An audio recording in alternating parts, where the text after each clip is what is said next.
Nandito sa bahay at oras na para maningil. Ano ang gagamitin ko? Si Badja 125 o si Rosa 180 o si Yamaha YTX. Siguro dito na lang tayo sa Yamaha YTX kasi matipid to guys sa gas. Teka, mag-aayos lang tayo ha. Kukuha lang tayo ng check lang natin ang ating mga papeles, lisensya at OR. Okay, dahil pupunta tayo sa Gentry. Basa pa ang buhok ko, helmet na agad.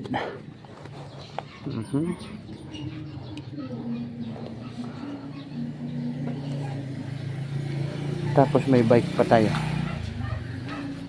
Shout out sa van ko, nandun sa Talyer, pinapagawa pa dahil nagloko ang kanyang nagche-check engine.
Nga pala guys, kamusta ang lahat?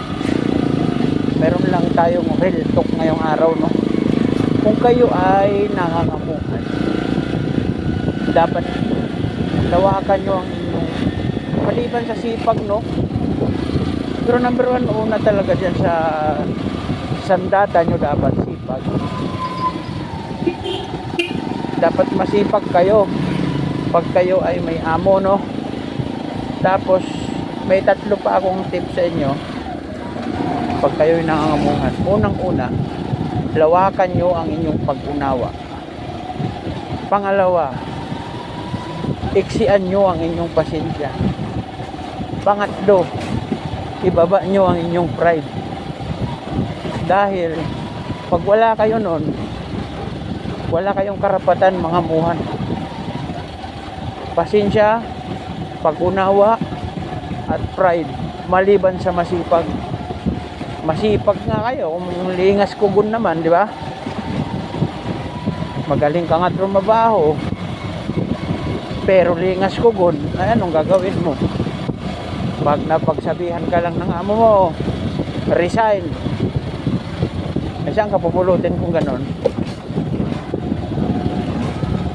Pag kayo nagpili ng mapapangasawa, dapat ang unang-una nyong makikita, hahanapin or pag-aralan, paano nyo ba makikilala ang isang mabuting tao?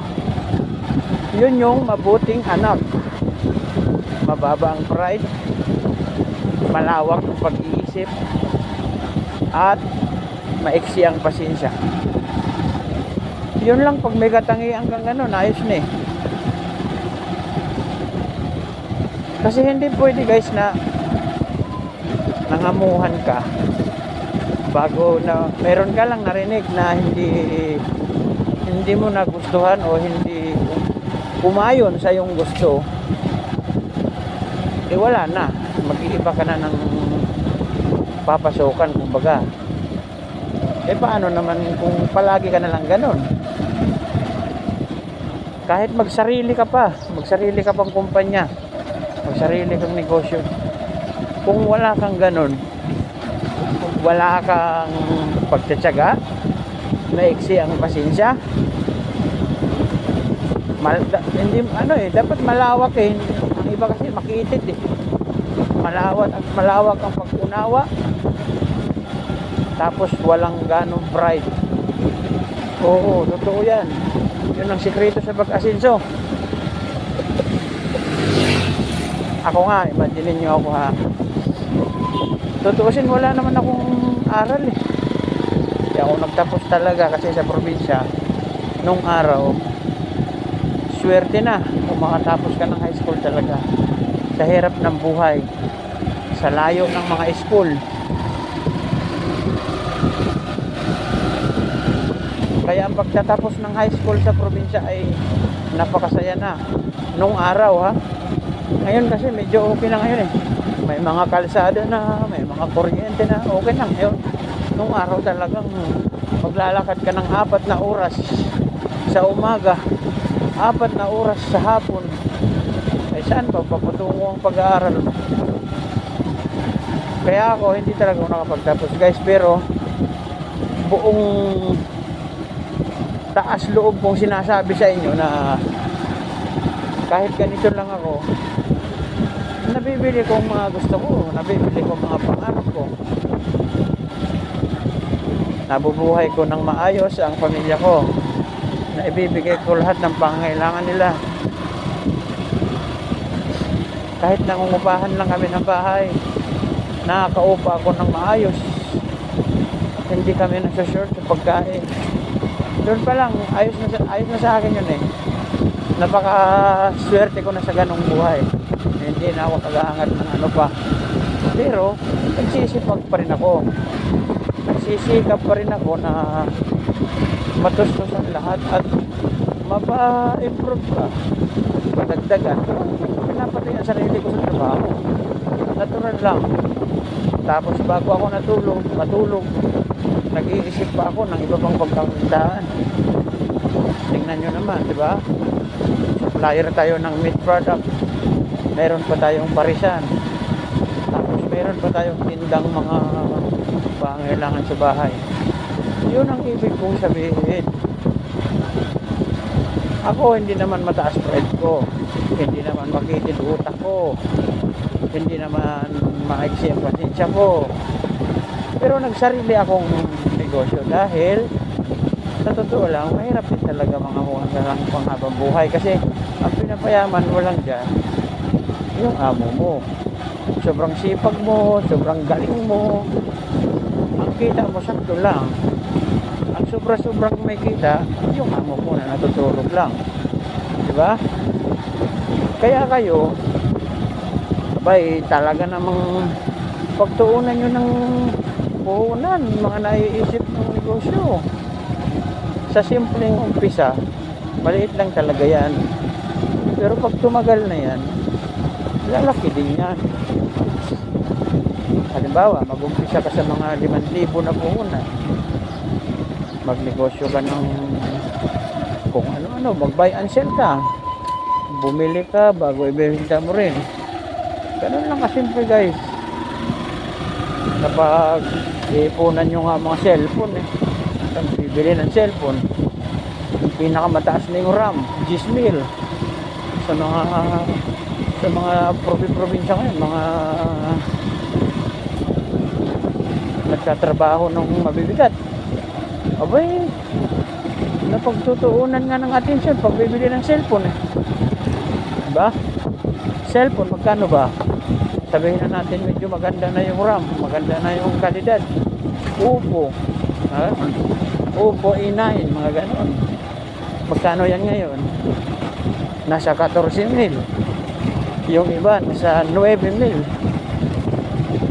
Ang ibig kong sabihin, kung kaya nyo bumili ng cellphone, baka kaya nyo rin mag-ipon ng puhunan, di ba? Mga negosyong pwede umpisa. Kahit sa probinsya ngayon, napakadali kang mag-umpisa bibili ka ng nyog. Siyempre, umaangkat ka lang, dumirekta ka na sa puno. Magkano ba ang bintahan? Kailangan may kitain ka lang kahit piso or 2 piso Labas na dun yung mga gastos. tutuusin mo. Eh kung 1,000 ang mapagbenta mo, eh di may 1,000 kang pumasok sa'yo. 1,000. O sa susunod naman ulit ng araw, ganun pa din. Bumili ka, tapos siyempre sinasabi ko, isipin nyo ng mabuti kung paano mapapaganda ang buhay nyo. Paano ka kumikita na hindi pagod na pagod. Kasi alam nyo guys, yung mayayaman na yan, ganyan ang strategy nila. Kumikita sila ng hindi napapagod dahil iniisip nila ang kanilang, ginagamit nila ang kanilang isip. Oo. Di ba? Pagtaka ka, kasabihan ng iba, wala sa Pilipinas dahil ang mayaman, lalong yumayaman. Ang mahirap, lalong naghihirap.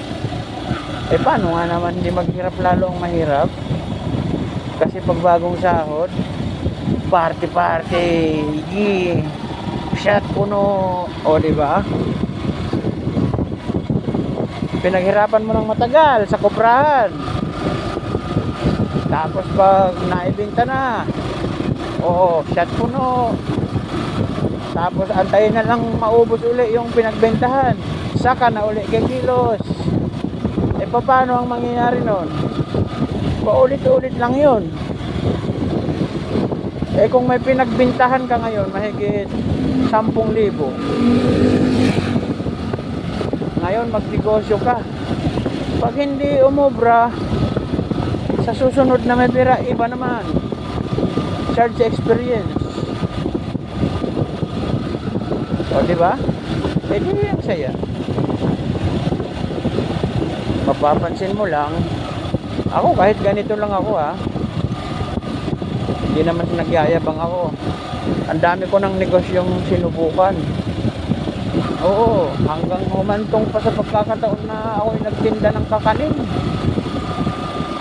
Nagluto ako ng mga puto at suman. Legit yan guys, hindi ako nag-invento. Puto at suman, binta yan. Habang siyempre alam ko naman bawal ang ending, no? Habang nagbibinta ko ng puto at suman, meron akong dala-dala niya, no? PBE ending tayo. So ano yun, year 2015 16, yan ganyan. Talagang hindi ako nawawalan ng pagkakakitaan. May pumasok lang sa akin na 100 sa isang araw, yun ilabas na, ayos na yun. Pero doon yun sa may bukod na puhunan at iba yung pangailangan sa bahay.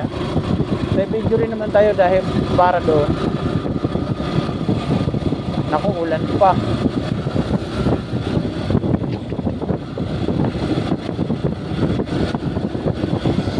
Ito ang mahirap guys sa trabaho natin. Umuulan, tapos minsan iinit. Iba't ibang panahon ang ating hinaharap sa araw-araw. Sapagkat sa ngayon wala muna tayong tigasingil dahil tumaas ang puhunan ng meat product.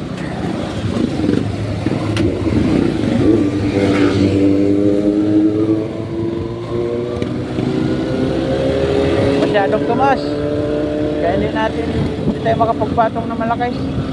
Nagreklamo na yung mga customer. At syempre wala tayong ganong kita, wala rin pang pasahod. Kaya tayo na lang muna maniningil, no?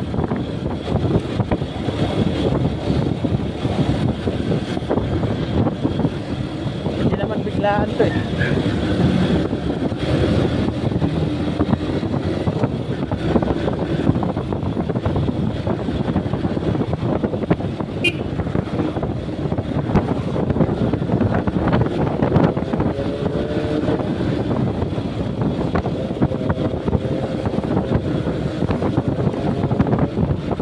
Maulan pala dito sa Gentry.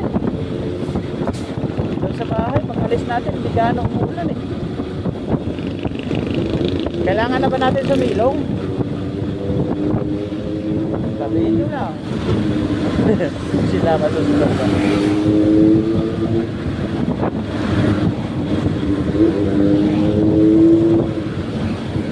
Magulan.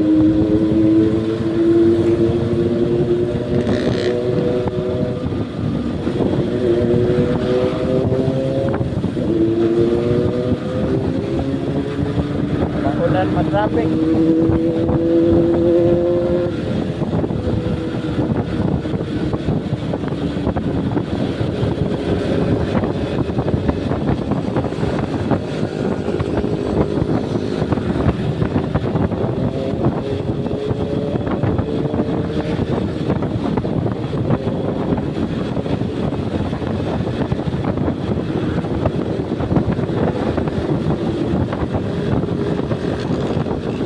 Sayang ang tato.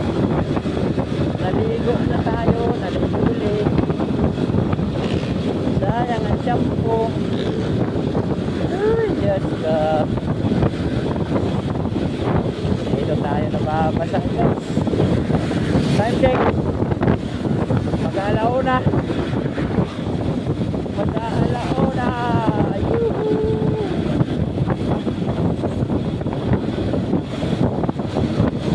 Alam ko muna na. Ano? Oh, gante. Panalo.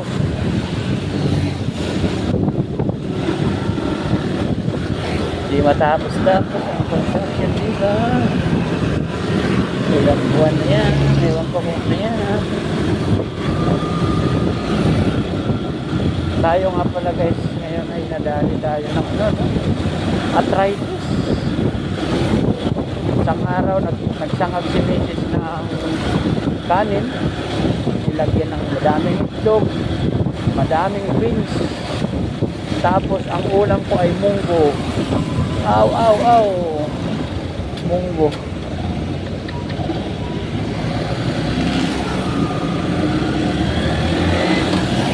Sobrang sakit. Saka pala guys, ang arthritis ay iba-iba yan ha. Hindi porket arthritis, sa paa na lang agad. Pero yan sa likod, sa balikat, sa daliri.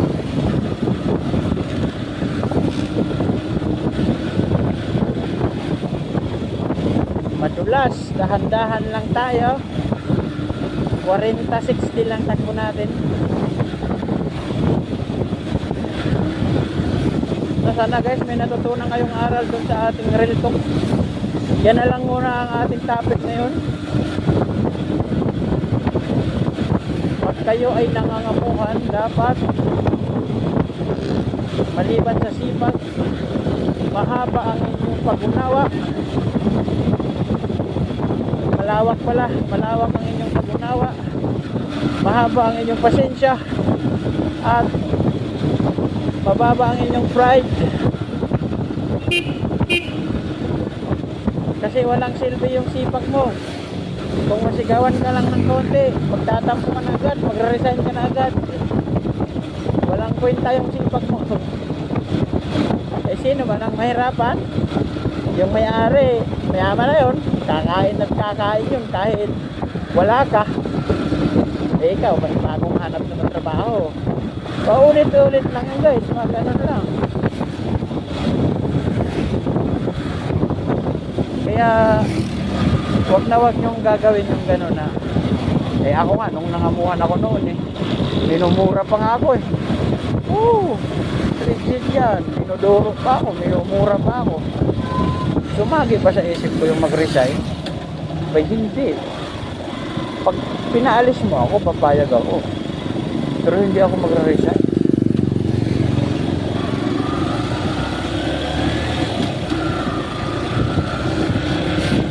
Paalisin mo ako, pwede. Pero mag-resign ako.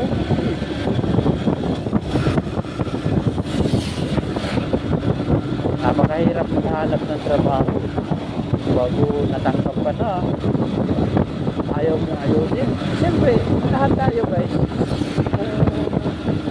tayo mag-adjust. Oo, totoo yan. Hindi amo ang mag-adjust sa'yo. Tayo mismo. Sabihin na amo ang mag-adjust pa. Sabihin na alis ako. Halimbawa, kargador ka, ano, halimbawa, alis ako. Hindi yan sila makapagkarga pag wala ko. Oh my God. Anong klaseng paniniwala yan? Sa unang araw, sa unang linggo, wala silang kargador. Hindi pa sila nakahanap. Pero pag nakahanap na yun, may kapalit ka na. Oo.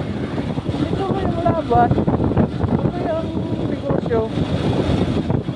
Huwag yung tatatak sa isip nyo lagi guys na magmamamalaki kayo dahil sa sobrang galing ko magbuhat, sa sobrang galing ko sa trabaho, hindi ako paalisin ko. Yan, gano'n. Tapos makarinig ka ng pangit na salita, tatampo ka ngayon. Aalis na ako. Gano'n. Hindi nila yan kaya pag wala ako. Oo, sa una, mag-a-adjust yun. Maninibago yun. Pero habang natagal, nakakahanap yung kapalit mo. Yan. Oh, basta hindi ka naman sinaktan eh. Walang problema yan sa amo. Kasi ang amo, ang negosyante, mainit ang ulo niya madalas. Dahil pressure yan sa mga nabagay-bagay at stress yan sa mga tao. Basta ginagampanan mo lang ang trabaho mo ng maayos. Bago tama lahat ng ginagawa mo, walang masasabi yan sa iyo ha. Pero oras naman na may ginawa ng katarantaduhan talagang pagkagalitan ka. Ganun lang ang buhay guys. Pero kung ayos yung gawa mo, ayos yung ang trabaho mo, mali ba na lang kung sa ibang bagay magkamali ka, di wala rin. Pero sinasabi ko nga na kapag kay nag-uumpisa, talagang lawakan mong pasensya ko dahil nandiyan na lahat yan eh. Makakasahalubilo mo yung ano niya, mga iba't ibang klaseng hanas. Kung ako nga naranasan ko lang ang naranasan ako'y nangangamuhan. Sus, sobra ang aking pagdurusa. Pero may amo naman talagang napakasiwal. Oo. Pero para tumagal ka, kaibiganin mo sila. Pag pinagsabihan ka ng kakaiba, ganun talaga. Tayo ang nasa babae, tayo ang mag-adjust. Adjust na lang. Ikawalan ng ano yun, ikawalan ng sa pagkatao yung adjust ka, nagpakumbaba ka, hindi yun. Diba sabi nga ng ibang content creator, hindi karawagan ang tumakbo sa laban, hindi karawagan yung hindi ka lalaban, dahil pinatunayan mo lang na mabuti kang tao, hindi ka kagaya nila, diba? Wala, may sinaulo nag-amok ng hagad ng itak, lasing na lasing, tumakbo ka na lang, magtago ka na lang, hindi man ikaw ata ang pakay. Kung patulan mo yun, wala kang pinagkaiba doon sa siraulong yun, di ba? Pag pinatulan mo yung siraulo, may siraulo ka na din, parehas na kayo. Di ba? Kaya dapat relax lang, relax na relax. Yun lang muna guys, na sana may natutunan kayo sa ating talakayan ngayong araw, dahil hindi talaga madali ang mga muhan. Hindi madali, puhunan natin dyan, katawan natin, pakikisama natin, tapos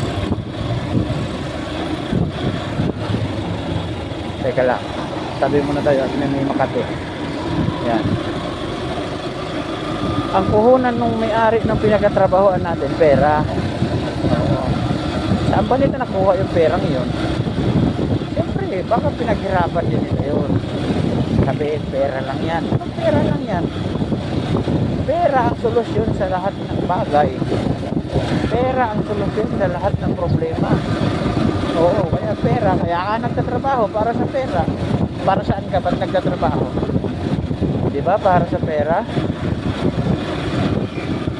Para saan ba't ikay nagbubuhat ng magbigat? Para saan ba't ikay nagbubuyat? Para saan pa ba ikaw nagtatrabaho? Eh, siyempre para sa pera. Kaya ang pera pinakamahalaga. Ngayon, kung ang amo mo ay sabihin mo na walang ginagawa at yumaman, yumabang, siyempre, nung umpisa pa lang pinaghirapan niya tayo. Ngayon, mag-ano ka din, magtyaga ka din, magpursige ka din. O pag nagkapera ka na, ngayon kung ayaw mo talaga ng mayamo, edi ikaw ang gumawa ng sarili mong negosyo, kahit maliit lang na sari-sari store. Edi wala kang amo. Diba? Kumikita ka ng kuwan, kahit magkano lang, basta wala kang amo. O kung magkano lang ang kita mo, pagkasahan mo. Ang hirap kasi din sa atin guys, kasi kung ilan ang kinikita, lagpas pa ang ginagastos. Eh paano, may mangyayari pa ba sa'yo noon? Sa isang taon, baon ka na sa utang. Kung magkano lang ang kita mo, dapat nga may tabi ka pa eh. May savings ka pa dapat. Halimbawa, kung may kita ka ng 500 isang araw, dapat mga 350 man lang ang gastusin mo. 150, tabi na.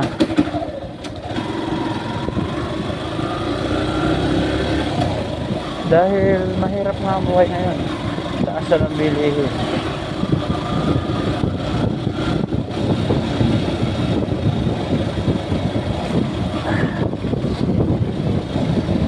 Okay na? Shout out time na lang muna tayo dito sa Gen Store. Shout out kay Ma'am Janet at Lolo Beng. Shout out na rin kay Mama Beng. Iba yan si Mama Beng at si Lolo Beng. Magkaiba yun. AKA Yolanda, si Mama Beng. Si Ma'am Janet, shout out. Si Kuya Robert, shout out.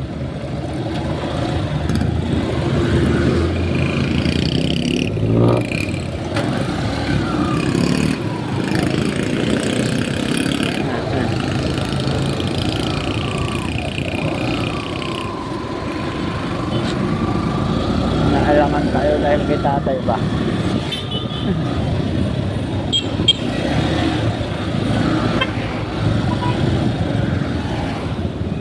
Ang ambulansya guys, kahit yan walang karga or walang wangwang,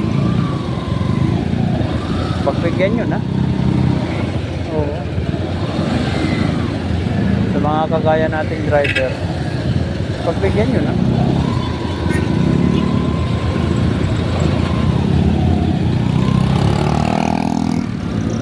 Wala namang mawawala dito. Maghintay lang kayo ng segundo. Ilang seconds lang.